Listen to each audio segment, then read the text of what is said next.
Hello, everyone, and welcome to the Exasol Product Innovation Summit. Thank you for joining. My name's Ian Stewart. I'm the Director of Product Marketing at Exasol, and I'll be your host today. We're really excited to have you join with us today and explore some of our latest innovations in AI, analytics, and data platforms. We've got a really packed agenda today, which includes a number of expert speakers, live product demos, and where we're trying to bring some real live customer stories to life for you. Just before we get started, a quick reminder: we've got a Q&A opportunity. So if, as you're going through and listening to the content, if you've got any questions, please post those questions online with the system. Because of the agenda being packed, we're probably not going to have time, I think, to answer the questions at the end. But what we will be doing is following these up with you all with an email, so we can give you some proper detailed answers, as well as provide some additional information on that. So without further ado, I want to get started by handing over to Alexander Stigson, our Chief Product Officer, who's going to share a little bit about today's webinar and Exasol's focus. So Alexander, welcome. Over to you. Thank you, Ian. Yeah, I think we have an amazing agenda today. This is a product innovation summit, and the theme is innovation, and I think we are really delivering this time. There's so much cool stuff going on and getting ready for you to actually play with in the very, very near future, as in like right after this announcement almost. Right, so you will see through this seminar, you will see announcement about performance, you will see about AI features, you will see how we actually are gonna take what Exasol can do and make it available to the world in ways that will empower both you and anybody who really wants to work with analytics at scale in ways they haven't been able to do before.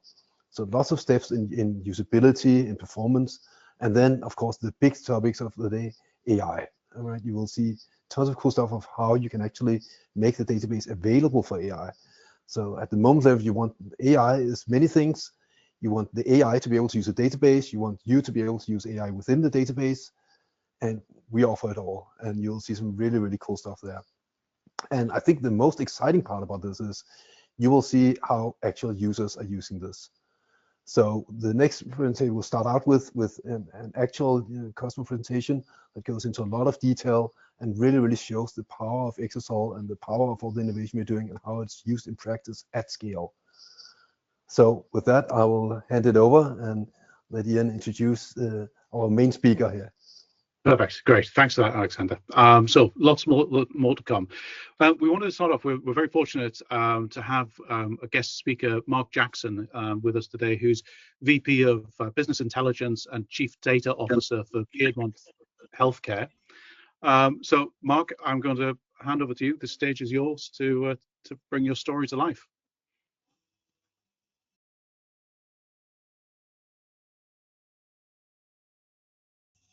Okay, everyone can see my screen. Looks good. Okay, perfect. Honored to be the keynote speaker for today about unlocking insights with generative AI at Piedmont Healthcare. First, a little bit about Piedmont.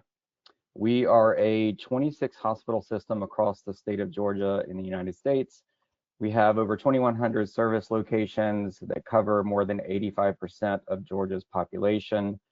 Annually, we have 4.5 million encounters, and we are now the largest employer of Georgia residents with over 4,700 caregivers. People always ask about the makeup of my team, so I like to include an org chart here. So the BI team is 46 people in total, which is a fairly lean team to serve an enterprise as large as Piedmont.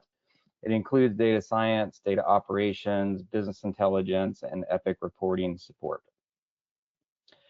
So first, why did we choose Exasol? This was back in 2017. Piedmont was in heavy growth mode. The data size was growing dramatically, and we realized our Tableau infrastructure wasn't able to keep up on its own, and we needed to invest in an underlying analytics database. And we knew, just like in Spaceballs, light speed is too slow, and we had to go straight to ludicrous speed. So what were the results of that? This is just looking at one aspect of it. This is data mart processing for a number of specific infections that we're monitoring and dashboards that service those things. So COPD is a good one to illustrate there in the middle. The top chart is showing processing minutes, and the bottom is showing the number of intermediary tables we required to build to the final data mart.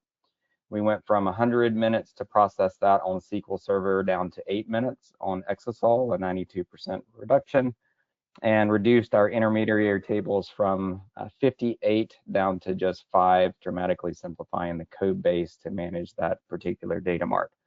And we saw similar results across the board, regardless of whether it was the ETL layer to move data into Exasol to begin with, or the consumption layer to avoid the spinner in Tableau. Similar benefits in terms of speed. So today, by the numbers, we process about 1 million queries per day in Exasol. During business hours, that works out to about 40 queries every second. In total, we've got 42 terabytes of raw data on Exasol, 4.7 trillion data points in production schemas, and all of this is serviced on a 14-node Exasol database cluster. So today I'm here to talk about AI. So let's start with this cartoon about how to make a PB&J sandwich. I think it illustrates it well. We just simply spread the peanut butter on the bread, and then we put jelly on the other slice, and we've made a PB&J sandwich. I actually think this is a really good illustration of what prompt engineering actually looks like and trying to achieve success with it. So let's look at what our architecture looks like to service generative AI projects. So to begin with, Exasol is the back end. That's our query engine. It's our foundation of truth for the models themselves. Then we've got Jupyter Hub that stands in the middle that allows us to interface that Exasol data to Azure AI to get response data from the OpenAI models. We feed that information back into Exasol, and then we can surface those insights via Tableau. And then all of this can be placed on an automation schedule so those insights are delivered automatically. Another thing that we've built out is a wrapper package, which we call Piedmont Chat. It's a wrapper service around the OpenAI API that enables model catalogs, tool development, spawning agents, allows us to manage all the messages between the AI and the user, facilitates logging, and performs cost calculations for every single project. Another thing that we've built out is the ability to interface with the language models directly in the warehouse. So in this example, I'm asking the AI model GPT-4 Mini, telling it you're a subject matter expert with college football. Who has the better football team, the University of Georgia or University of Alabama? I really wanted this to not be a hallucination, but if any of y'all follow college football in the United States, you'll know that Alabama, as of late, has had Georgia's number, including this year, unfortunately. So we need to work on some of the hallucinations that the AI is producing here, obviously. I mentioned that we have the ability to monitor all of the AI projects that we're doing. So we've sat Tableau on top of the logging results that's produced by our wrapper package. And we can see by project just how much money are we spending over time, which models are we using. And an interesting thing to note here, as much as vendors tend to charge for AI-based products, we are not spending a tremendous amount of money doing this stuff. So we've run somewhere near 560 million tokens through the platform at a cost of $205. So it's not very expensive for us to do these projects. So I want to walk through a few of those today. The first one being a look at patient survey data. So we took a look at the survey data, free text comments, and we're evaluating our ability to analyze that information, produce it in a summary format, and do this at a provider level or a practice level. So this is an example practice level summary from January of this year. It classifies all of those comments based on their net promoter score of being a detractor, passive, or promoter. And then within each of those groups, we can highlight insights. So for our promoters, they're noting overall high satisfaction, strong confidence in clinical care quality. This particular slide summary cost 0.006 cents to generate, so fairly cheap. As we drill down into those comments, and I've blinded the names and the departments here to protect the innocent, because this was simply analyzing 100 detractors and showing how we could basically tag all of the comment data into certain categories, produce sentiment analysis, positive or negative. As I zoom in here, you can see some of those categories like clinical care and quality outcomes, overall experience. There was a patient that noted that there was a change in their relationship with their provider, and they had concerns about that. And those are exactly the types of insights that we're looking to surface with this type of analysis. Another project that we did, and this one was far more complicated because the data set is immense, is looking at excess days. So it's a big problem for healthcare systems trying to understand for patients within a given diagnosis cohort, there's an expected length of stay for those patients. Oftentimes when those patients are staying longer than expected, the question is why? So we believe that we were able to analyze this vast amount of unstructured clinical notes data to surface some insights. So the first thing that we did as a proof of concept was looking at hip replacement patients. And we wanted to establish first, what is the medical persona for these patients? They're typically between 70 and 90 years old. They have falls from everyday activities. There's surgical interventions typically involved with patients with this diagnosis. And for those that have a good length of stay, strong family and community support structure. So when we take that template and we plug in other patients, we can identify what are the variances from that template. So they may lack family and community support structure, as an example. So all of this gets fed through the AI. This vast amount of notes data is fed through it. And the end result is looks something like this, where we've got a Tableau dashboard sitting on the results, with rows representing issues that we're finding in the notes and columns representing each of our facilities, and helping us understand what are the things that we need to focus in on. So as I zoom in, you'll see things like discharge placement delays, inpatient physical therapy and occupational therapy issues, family and social issues. What are those things that we need to focus our energies on in order to improve the experience for the patient and getting them out of the hospital as soon as possible? And there's full transparency built into this process too. So we want to make sure everything is traceable. So as you click through the dashboard on any of those elements, like discharge placement delays, you can click on an account. It gives you an AI summary of that information. And as you click through that, it pulls up the actual extracted note text that's coming from each individual note ID. So in this case, there was a pending bed offer from East Cobb Center, and as they were considering her, and Jewish Homes is pending. So that gives the user confidence that the results that they're getting represent the actual text. And we eliminated hallucinations in this paradigm by extracting verbatims from the notes and then having a process that evaluates those verbatims against the notes as a subsequent process to validate that it extracted it accurately.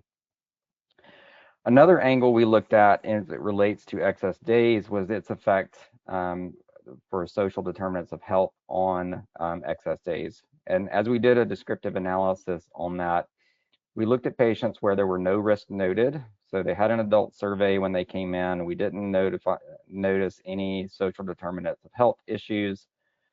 And we looked at what their excess days looks like in a box and whisker type of plot, second quartile, median, third quartile. As we compared that to patients where there was a noted risk for transportation or housing insecurity, there was a notable difference in the length of stay of those particular patients. In total, almost a day's worth of excess days activity on those patients with those specific risks. So then the question becomes, how can we make sure that we've captured all of this information effectively, because we don't necessarily do an adult risk assessment for every single patient that walks through the door? So can we subsequently go back into the notes, identify where we've documented these issues because a clinician has written it discreetly, or not discreetly, or unstructured way in the notes, can we surface those insights? And we took more of an agentic approach with this one, where there were various agents that were specialized in certain tasks.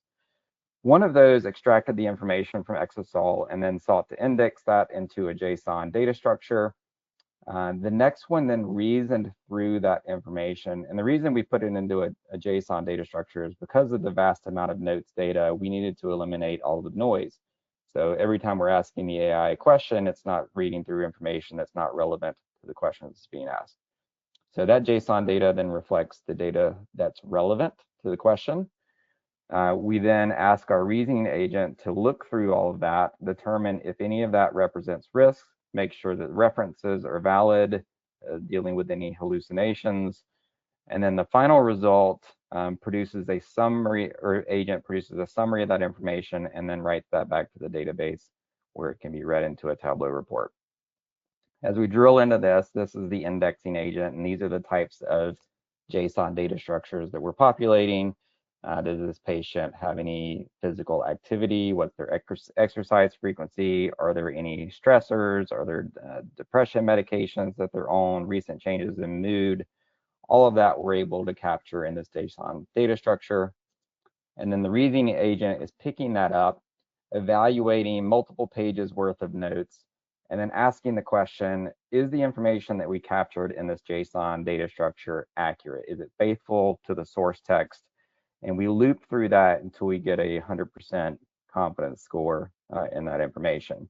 And you'll see in the middle here, there was like an 88% confidence score giving, it said that's not acceptable. It looped through and tried again. So what that looks like as we drill in, you see some of the logging that we do with our wrapper package. Each session has its own unique session ID. We can then trace the prompt and response data for that session. These sections that are highlighted in green here are the faithfulness checks. In this case, there was a 93% faithfulness score that was calculated.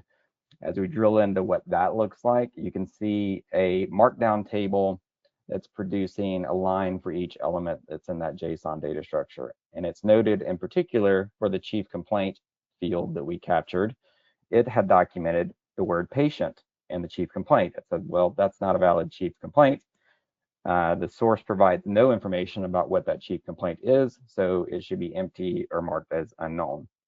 So the AI then picks up on that request to make an update, rereads the text, reattempts to create that JSON data structure, and loops through this process until we get to 100%.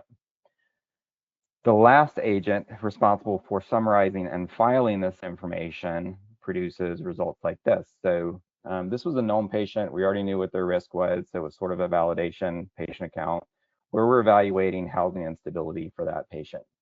We're reading through the notes and we're noticing that it says the patient is currently homeless, they're living in a van. There is another note that indicates worsening housing conditions, living in an unstable environment. And it gives you explicit references to the note IDs. So the first one was a history and physical on June 20th, and then on June 22nd, a note that's coming from therapy and eval. And finally, an ancillary note on the 21st is referenced. So all of this contributes to the final conclusion that yes, this patient is high risk for housing instability. This costs a little more to do because there's a vast amount of information. We want to make sure we get it right, but the cost of doing that was $1 per patient account. We believe we could get that down. The reason it's higher is because we chose to use a reasoning model to help us out with getting valid JSON data, but we think we could probably do that with a cheaper model and reduce the cost of this. So what were the results? So we had 24 pre-reviewed accounts where we knew what the conclusion should be. We then also fed in an additional 11 accounts, which we hadn't seen before, to evaluate those to see how good this was performing. We were 80% accurate at identifying those SDOH concerns. And as we looked into the reasons for the ones that we did not compute correctly, 5 of those were due to interpretation and reasoning issues, and we believe that having a human in the loop and giving that human the ability to add some special considerations back into the AI evaluation process would resolve those issues. So an example of something like that would be We noted this patient had transportation insecurity because they arrived via ambulance. Well, just because the patient showed up to the hospital via ambulance doesn't mean they generally have transportation concerns. So that's something that we believe would be caught before a human files any sort of risks, and it gives them the ability to address special causes like that in the future. One was a hallucination, which we think would be resolvable with increased thinking time, basically giving the AI more loops before it finally fails over. One was a SQL query problem, which was resolved, and one was a Python coding issue, which was also resolved. Other things that we're looking at is how do we make our own team more efficient, the BI team specifically. So we've got projects like lineage tracing that we'd like to do. We surface metadata directly in Tableau that explains the lineage of fields and provides definitions for them. But some of those things that are computed in the warehouse, we haven't always been as diligent to document where that stuff comes from. On the left side, you see an example for billing DRG, where that definition is fully documented. On the right side, a behavioral health one, which is not. So we can have the AI basically read through all of the code. So we've got a view in Exasol, hospital account all facts. We can read through that, recursively trace through everything that builds to that, all the way back to the source dictionary to produce a definition. So in this case, it's noted that the behavioral health flag checks if hospital account class is one of these numbers. If it is, it sets it to true, otherwise it's false. And each of those numeric codes represents a different behavioral health related series or treatments. And it tells you it comes directly from the Clarity HSP account class HAC field. So that's produced by the AI automatically. Another example of that is in our metric framework. We haven't always documented how everything is attributed to a date, an entity, a department, a provider. All of this is view code in the warehouse as well. We can give this to the AI, run that same recursive looping process back to the source information. This is a hand hygiene metric, and the definition that's on the screen was written by the AI. It's noting that the hand hygiene metric evaluates the extent to which staff wash their hands before examining the patient as a % of survey responses. The numerator represents a count of positive responses, and the denominator is a constant value of 1. And then it gives us all of the metric attribution and tells us the date is associated with when the survey was received. The department is the one associated with where the patient was discharged from, and the provider is the one associated with the survey response. All that costs a penny to do. So that's my presentation, and if you'd like to follow me on LinkedIn, shoot me some questions. There's a QR code on the screen where you can get to my LinkedIn profile easily. Thanks, everyone. That's fantastic. Many thanks, Mark. And thanks again for that insight and the openness there. Some fantastic insights.